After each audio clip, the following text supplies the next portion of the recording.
Então estamos de volta agora para falar de resultados. Eu já, antes de você dar o resultado, vou dizer o seguinte: 20 gols nessa, mantendo aquela média, sempre 2, semana passada mostrando que foi um atípico, 12 gols só, 1,2%, voltamos a ter até os 20 gols, então 2,0 aí, que é a média de gols do Campeonato Brasileiro nesse final de semana, apesar de ter um 0-0 só, né? Então, apenas um empate sem gols, né? E 0-0, 1-0 teve 2, né? 1-1 teve 2, e aí depois o resto, então, todos com 2-1, 2-1, 3-0, teve 3-0, né? Corinthians e Atlético, um resultado surpreendente. E a goleada do São Paulo. E o São Paulo também me surpreendeu aí em cima do time do Falcão, né? Mas é que fora o esporte não é tão forte como é em casa, e por isso que o Grêmio tem que botar as barbas de molho, que o Falcão vai querer apontar para cima do Grêmio no fim de semana.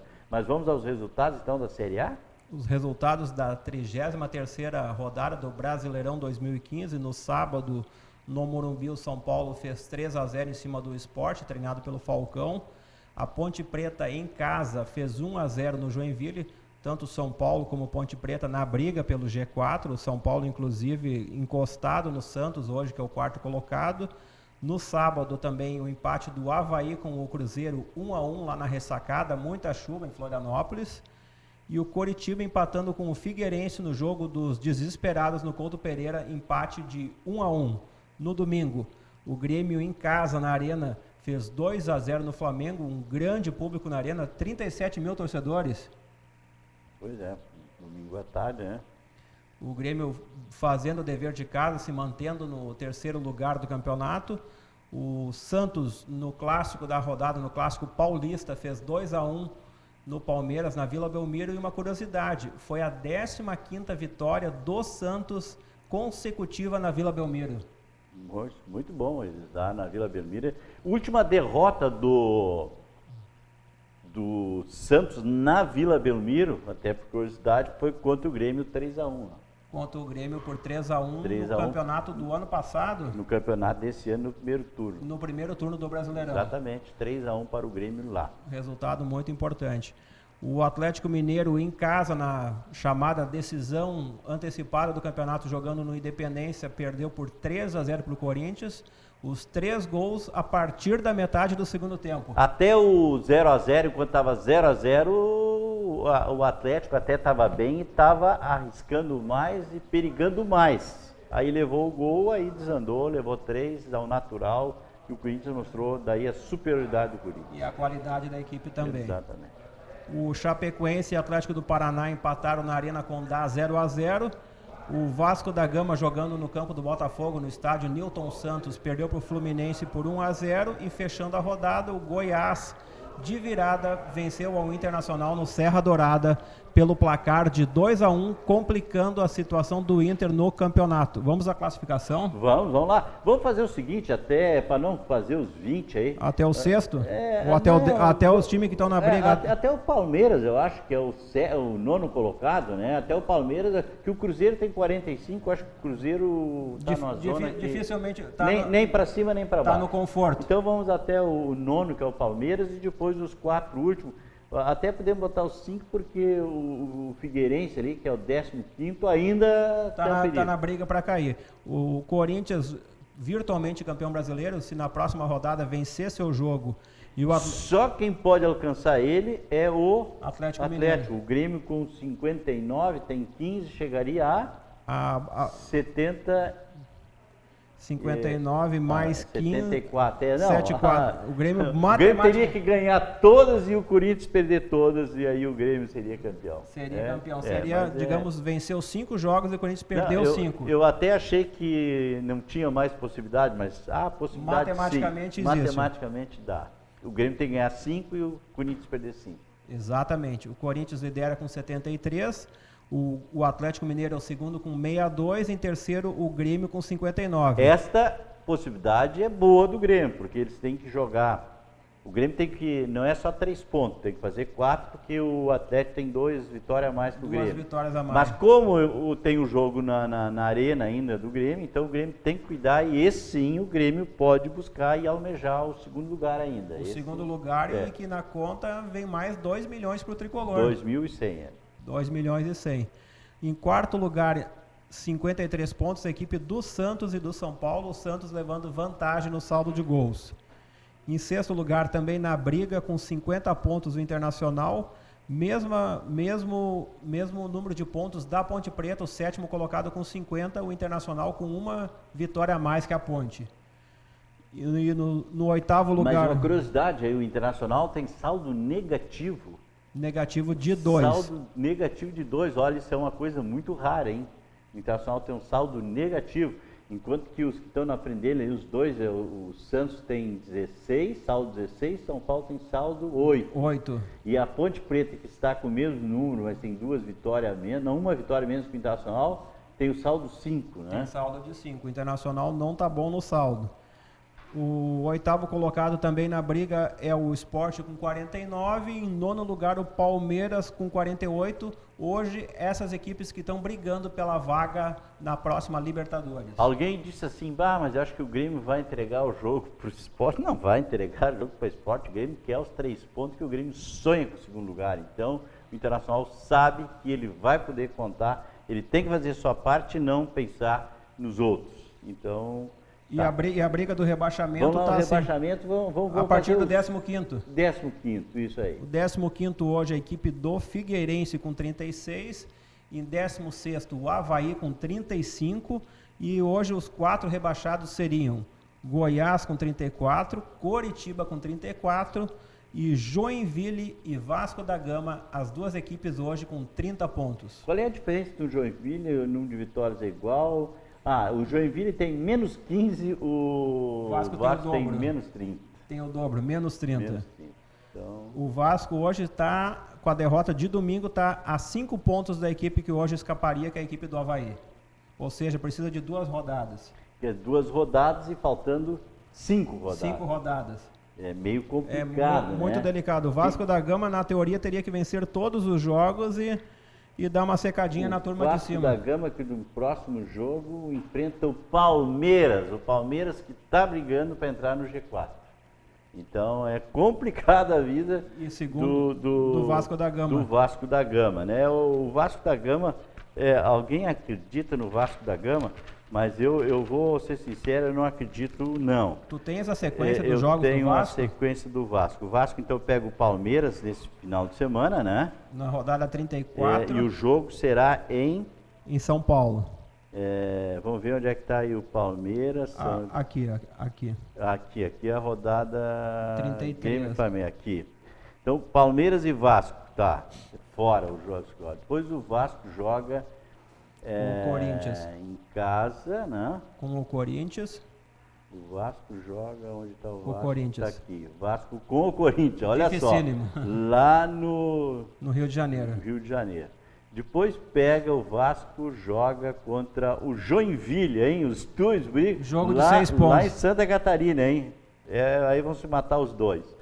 Daí depois, na penúltima rodada, o Vasco vai jogar em casa contra o Santos. Outro jogo difícil.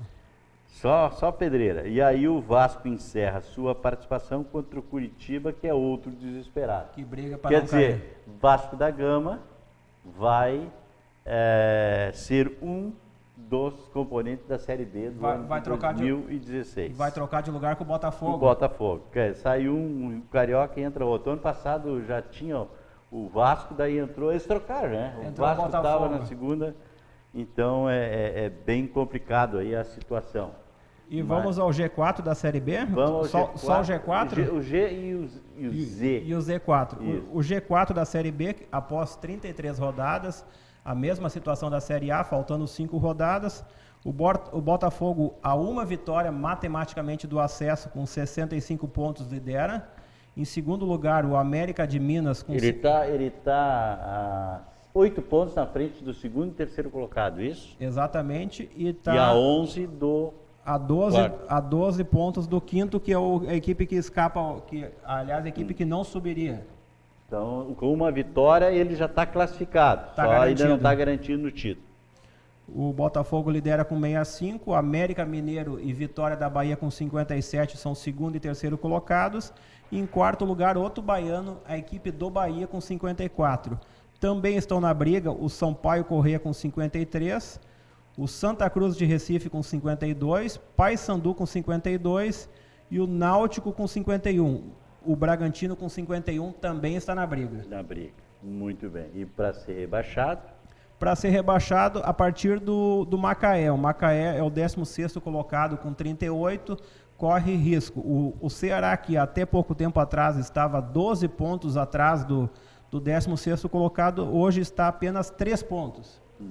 O Ceará reagiu no retorno, tem 35 pontos, é o 17º. O ABC da nossa correspondente Cida Medino corre sério risco de rebaixamento, é o 18º. Vai se juntar o América. Vai fazer clássico. É o 18º com 28, o Boa Esporte virtualmente rebaixado com 24 e já rebaixado a equipe do Mojimirim. Já está rebaixado. Já está reparado. Se fizer os 15 pontos que faltam, chegaria a 37. Não busca mais.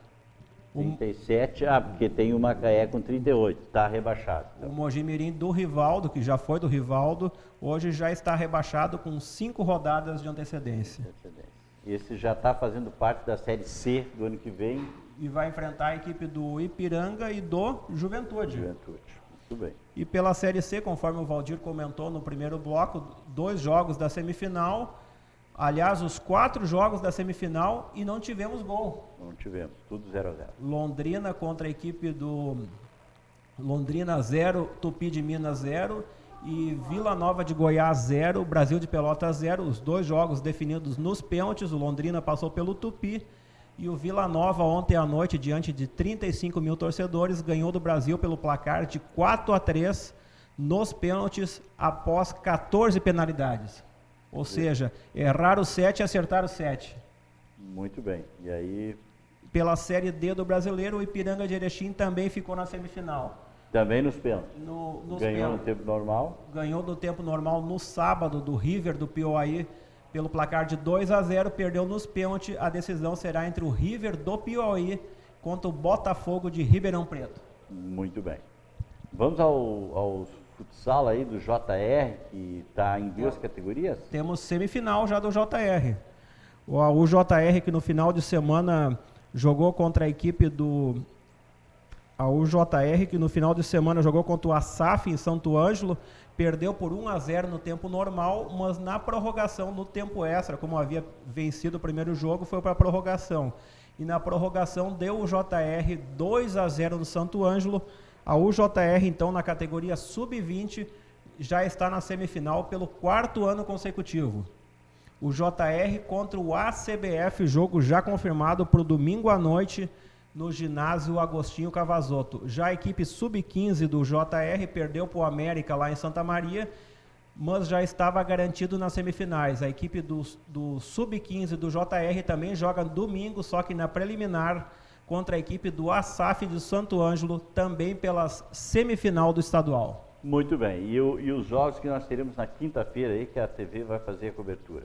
Da Copa Master, pela decisão da categoria acima de 57 anos, a partir das 7h30 da noite, o JR contra a equipe do Oswaldo Cruz. 2 equipes de Novo Hamburgo. As 2 equipes de Novo Hamburgo. E pela decisão das equipes acima de 47 anos, no terceiro lugar, o JR contra o São Mateus de Sapiranga. E na decisão do título, Motoca contra o São José. A mesma decisão do ano passado, onde o Motoca levou a melhor. Esse ano parece que meio bastante equilibrado aí essa decisão. Exatamente. Tudo pode acontecer. Tudo pode acontecer. Os 2 jogos que terão a cobertura da Vale TV. Tu tem rapidamente os resultados do campeonato da base do Anilado? Da base do Anilado. Rapidamente os resultados da base do Anilado, a escolinha Anilada no final de semana. Pela Liga da Encosta da Serra, o Novo Hamburgo jogou no sábado em Estância Velha contra o Detroit do nosso amigo Rômulo. E houve um equilíbrio nos 3 jogos. Na categoria Sub-11, empate de 1-1. Na categoria Sub-13, empate de 2-2. E na categoria de sub-14, empate de 1-1, 3 jogos, 3 empates. Se eles fossem para a moedinha, aí nesse final de semana, a moedinha ia cair em pé também, né? Ia cair em pé, porque ninguém ganhou de ninguém. E pela Lifuga, o Novo Hamburgo foi bem. Vamos lá, então. Pela Lifuga, 3 jogos domingo, os 3 jogos no gramado sintético do Estádio do Vale. Pela categoria sub-12, Novo Hamburgo 2, Cairu de Sapiranga 1. Categoria sub-13, o Novo Hamburgo ganhou do Cairu por 6-3. E na categoria sub-15, Novo Hamburgo 2, Cairu de Sapiranga 2. Ou seja, o anilado na base não perdeu no final de semana. Que bom. E pela Supercopa Gaúcha tivemos 2 jogos ontem. O Cruzeiro venceu do Lajadense 1-0. Cruzeiro 1-0 no Lajadense lá em Gravataí. E jogam amanhã de novo lá no dia Arena Alvo Azul. No dia 5, na quinta-feira já. Quinta-feira, eu tinha como se fosse amanhã. E não, quinta-feira exatamente. Os 2 jogos na quinta. E União Frederiquense 1, São José 2. Os 2 jogos de volta na quinta. Às 20 horas na Arena Alvo Azul, Lajadense e Cruzeiro. E às 17 horas no Passo da Areia, São José contra a União Frederiquense. São José que ganhou o primeiro jogo 2-1. 2-1. O São José e o Cruzeiro pelo empate para serem finalistas da a Supercopa Gaúcha. Muito bem. Poderemos ter um clássico Zé Cruz. O Zé Cruz, né, que já foi o grande clássico de Porto Alegre, né? Hoje não mais de Porto Alegre, até porque o Cruzeiro já é de Cachoeirinha, né? De Cachoeirinha. Então tá aí. Eu acho que dizendo isso, amanhã nós vamos dar os resultados e a classificação do campeonato municipal aqui de Novo Hamburgo, que são vários jogos, e pelo adiantado da hora, né? Mais alguma informação, não? No mais é isso aí, daí. Muito bem. Então, mais uma vez agradecemos aí o carinho que todos nos receberam em casa, né? E ontem era feriado, mas agora já é semana normal. Amanhã à noite estaremos aqui com mais informações, né? E eu deixo o convite. Fique com a programação da Vale TV. Eu volto amanhã ao meio-dia no Jornal do Meio-Dia. E à noite estarei aqui novamente no Esporte na TV. Uma boa noite a todos.